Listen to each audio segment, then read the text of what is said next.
Assalamualaikum warahmatullahi wabarakatuh. Teori ledakan sosial ya. Teori ledakan sosial itu mungkin bisa dicermati begini. Setiap kali persoalan yang terus menumpuk, tidak dicari jalan keluarnya, pasti akan terjadi ledakan. Nah, ledakan sosial itu dikarenakan ada sumbatan yang mampat. Nah, sumbatan yang mampat. Sehingga sumbatan ini mengakibatkan ledakan sosial. Nah, sumbatan ini adalah bagian daripada komunikasi dan informasi. Jadi, kalau ada sumbatan di tingkat jaringan yang terjadi mampat atau terputus komunikasi dan interaksi. Lah, kalau terputusnya komunikasi dan interaksi, ini sangat bahaya. Maka terjadi ledakan yang reaktif, yang bisa juga besar.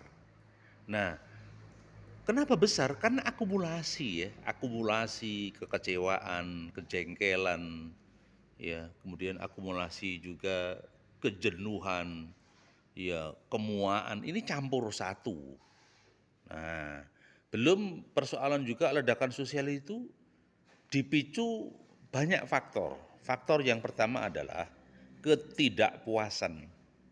Ketidakpuasan terhadap persoalan yang muncul. Masalah tidak bisa diurai, masalah selalu ada, masalah tidak diselesaikan, diurai dalam sebuah penyelesaian, tapi terjadi pembiaran.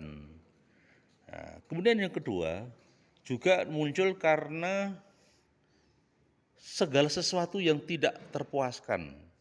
Ya, segala sesuatu yang tidak terpuaskan sesuai dengan imajinasi dan persepsi mereka. Padahal memang harus dijelaskan dengan regulasi yang ada. Karena faktor tertentu kadang-kadang semua persoalan tidak bisa mengikuti selera daripada persepsi seseorang. Ya. Maka harus ada regulasi yang ada. Kemudian yang ketiga, ledakan sosial muncul itu karena digoreng. Ada oknum, ada pelaku yang memainkan isu di tingkat bawah. Ada pelaku oknum, ada istilahnya kalau negatif ya provokator, kalau positif namanya motivator begitu.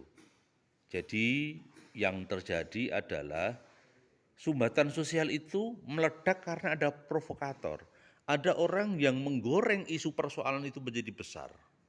Nah, kemudian terjadilah sebuah ledakan sosial.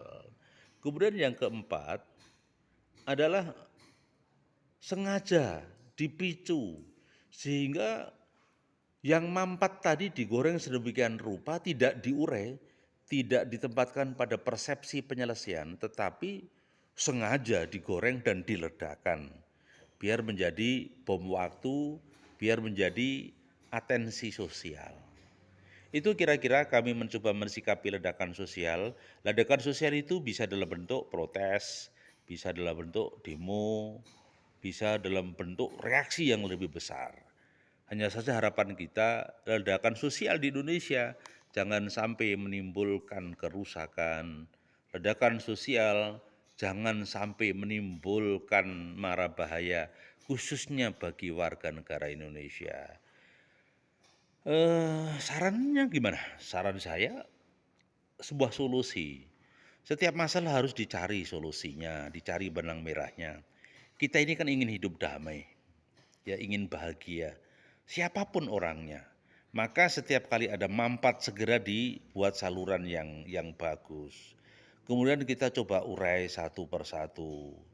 Coba dicermati, dihadirkan ya para pakar yang melakukan interaksi komunikasi, yang melakukan komunikasi to be continue, yang meredam. Kalau sedang membara jangan dikasih bensin. Teori provokator itu membara dikasih bensin, hancur sudah.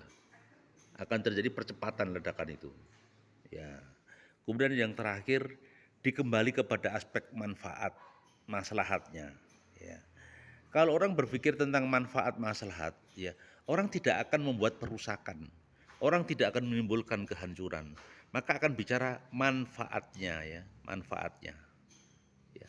Saya pikir itu teman-teman, semoga semua persoalan bisa diurai. Semoga teori ledakan sosial yang kami sampaikan ini ada nilai manfaat dan ada nilai manfaatnya. Ketidakpuasan kepada pelaku eksekutif, ketidakpuasan pada birokrasi bisa diselesaikan. Kata kuncinya komunikasi, informasi, dan interaksi. Semoga ada manfaatnya. Assalamualaikum warahmatullahi wabarakatuh. Masih bersama kami Sukamto Sastro di Menjo Channel. Assalamualaikum.